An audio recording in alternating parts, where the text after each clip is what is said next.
Maksudnya gimana? Siapa yang membaptis pendeta atau pembaptisan yang telah dibuat oleh Kita pendeta? kan dari para rasul ke paus, terus ke kardinal, ke uskup gitu, Romo. Saya Katolik, Romo. Ya, ya, saya mengerti. Tapi pendeta saya bingung juga. Dapat Nah suksesinya dari itu siapa? betul. Ini jadi persoalan besar ketika mereka juga tidak tahu mereka punya suksesi data dari siapa. Karena apa? Karena Erlin bantu dulu. 2 Timotius 2 ayat kedua, Paulus bilang begini, Uskup Timotius, kau percayakan apa yang kau dengar itu kepada orang yang kau pilih benar-benar. Jadi ada proses suksesi di situ. Proses pemilihan dari uskup kepada orang yang dipercayakan. Erlin, 2 Timotius 2 ayat 2. 2 Timotius 2 ayat 2, apa yang telah engkau dengar daripadaku di depan banyak saksi, percayakanlah itu kepada orang-orang yang dapat dipercayai, yang juga cakap mengajar orang lain. Karena itu kalau kita analisa ini berarti tidak main angkat diri sendiri. Diri. Berarti ada jalur suksesi yang sangat jelas. Timotius, kau kan uskup, saya angkat engkau. Karena Timotius ditabiskan oleh Paulus. Paulus memberi pesan kepada Timotius supaya dia juga mengangkat orang-orang yang pandai. Artinya mentabiskan orang-orang. Makanya Paulus bilang, jangan kau terlalu gegabah untuk menumpangkan tangan kepada orang lain. Kau pilih baik-baik. Baca kembali ayat itu. Apa yang telah engkau dengar daripadaku di depan banyak saksi, percayakanlah itu kepada orang-orang yang dapat dipercayai, yang juga cakap mengajar orang lain. Pak, bisa mengerti di situ? Paham Romo. Karena itu makanya ketika para rasul ketika dia mengutus dalam kisah 14, bantu dulu kisah 14, kisah 13 pentabisan Paulus dan Barnabas. Ketika mereka pergi ke kota-kota, mereka juga memilih dan menetapkan siapa yang menjadi presbiter, siapa yang menjadi penatua. Bantu dulu 14:23 kalau tidak salah, coba bantu. Kisah Kisah. Rasul 14 ayat 23, di tiap-tiap gereja, rasul-rasul itu menetapkan penatua-penatua bagi gereja itu, dan setelah berdoa dan berpuasa, mereka menyerahkan penatua-penatua itu kepada Tuhan yang adalah sumber kepercayaan mereka.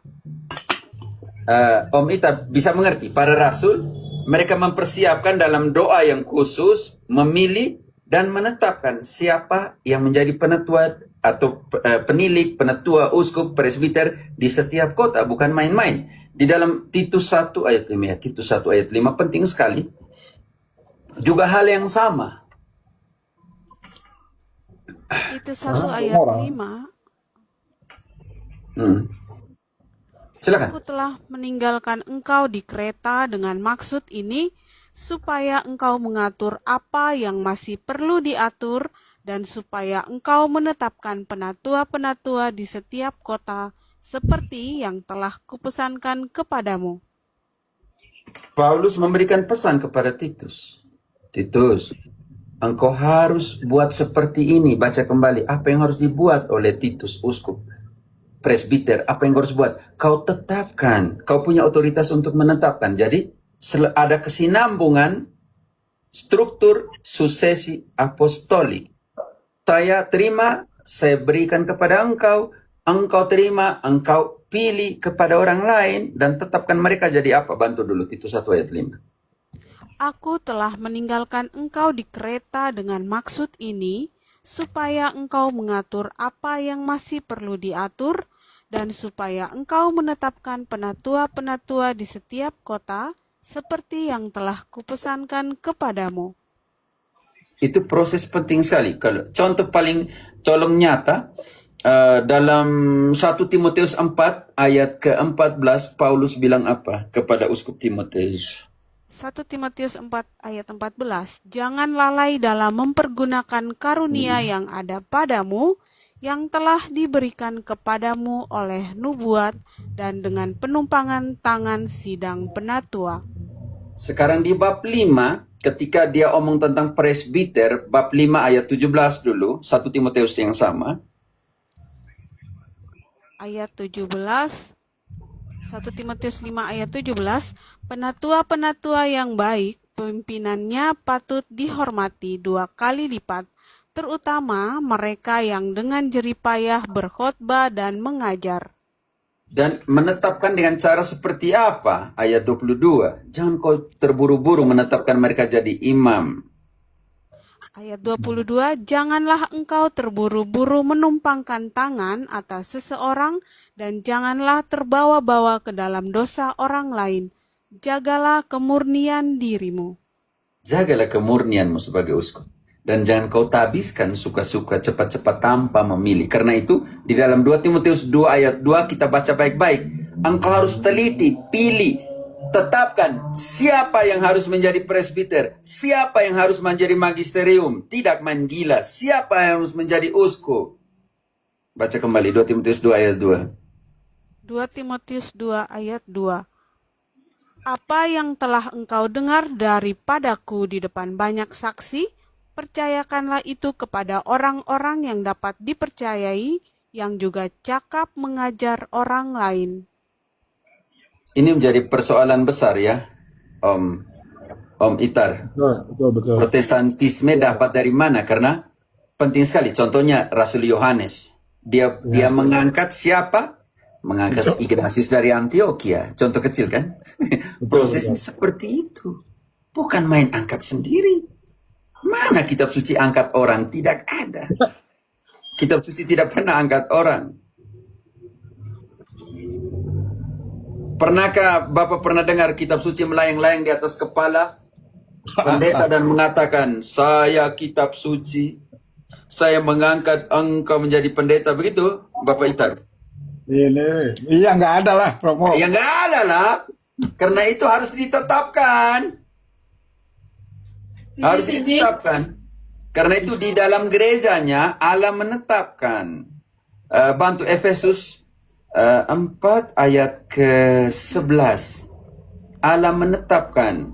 Tetapi ketika para rasul tidak ada, ya proses selanjutnya dari para rasul ini memberikan kepada mengangkat siapa. Macam tadi di setiap kota di dalam Kisah 14:23, di Titus 1 ayat 5 menetapkan siapa menjadi presbiter, imam, siapa yang menjadi penilik, yang diterjemahkan ke Indonesia episkopo atau uskup di setiap kota, di setiap keuskupan.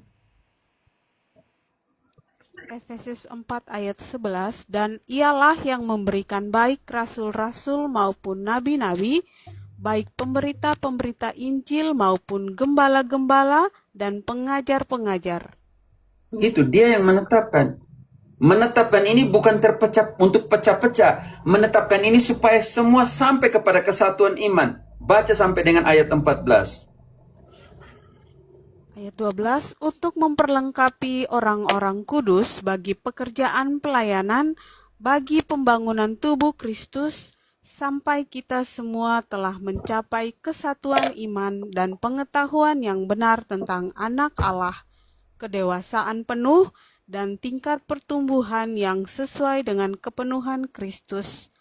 Sehingga kita bukan lagi anak-anak yang diombang-ambingkan oleh rupa-rupa angin pengajaran, oleh permainan palsu manusia dalam kelicikan mereka yang menyesatkan. Teman-teman, saya bukan baca dogma, saya baca kitab suci. Yang kita baca ini kitab suci, bukan dogma. Oke. Ada yang tadi bahas dogma terus. Siapa yang bahas dogma di sini? Yang kita bongkar dari tadi apa, Om Itar? Kitab suci atau dogma? Kitab suci itu. Kesian ya proti-proti ini panas. Kenapa kita justru kalian harus senang karena yang kita bongkar ini kitab suci. Kan sola skritura harus senang lah. Masa saya diserang terus karena baca kitab suci? Mereka senangnya menghakimi, Mo. Oh begitu, bukan senang kalau kita baca kitab suci. Justru Paulus bilang begini, aku bangga dengan orang-orang yang tiap hari baca kitab suci, meneliti supaya tahu yang benar. Kisah 17 ayat ke-11. Dia bangga loh. Kisah 17 ayat 11, orang-orang Yahudi di kota itu lebih baik hatinya daripada orang-orang Yahudi di Tesalonika. Tahan dulu. Karena Kenapa Paulus membuat pembandingan orang Yahudi di situ lebih baik daripada yang di Tesalonika? Karena apa? Yang pertama, baca lanjut. Karena mereka menerima firman itu dengan segala kerelaan hati dan Satu, jangan dulu. Satu, menerima firman dengan segala kerelaan hati. Yang kedua, kenapa Paulus bangga dengan orang-orang Yahudi di situ? Lebih baik, maksudnya lebih baik daripada Tesalonika. Yang kedua, dan tiap hari buat setiap apa? hari mereka menyelidiki kitab suci untuk mengetahui apakah semuanya itu benar demikian. Makanya Paulus bilang, kalau mau jadi Kristen yang terbaik, terima firman dan tiap hari meneliti kitab suci supaya tahu yang benar seperti apa. Mau jadi Katolik yang benar, jangan kau jauh dirimu dari kitab suci. Tiap hari baca kitab suci. Persoalan banyak Katolik yang tidak mau baca kitab suci, tapi mereka punya mulut itu ngeri sekali. Omong jelek, omong tanpa data. Katolik-Katolik sekarang mereka punya mulut sudah di jari. Buat VT ini, type yang aneh-aneh. Saya omong tentang orang Katolik ya. Menghujat dengan cara seperti itu sesama Katoliknya. Gunakan kau punya jari untuk ketik hal yang baik. Gunakan kau punya mulut itu untuk sesuatu yang baik. Karena Yakobus bilang, mulut itu tuh akar dari semua pertikaian dan semuanya. Tolong, gunakan itu. Seperti, begitu ya Om Itar. Makanya kalau kita bongkar, selidiki kitab suci, pertanyaan terbesar untuk kita. Kepada Protestan, kalian ini dapat pengajaran meneruskan susesi dari siapa? Luther bukan uskup. Begitu Om Itar. Bingung juga kalau begitu.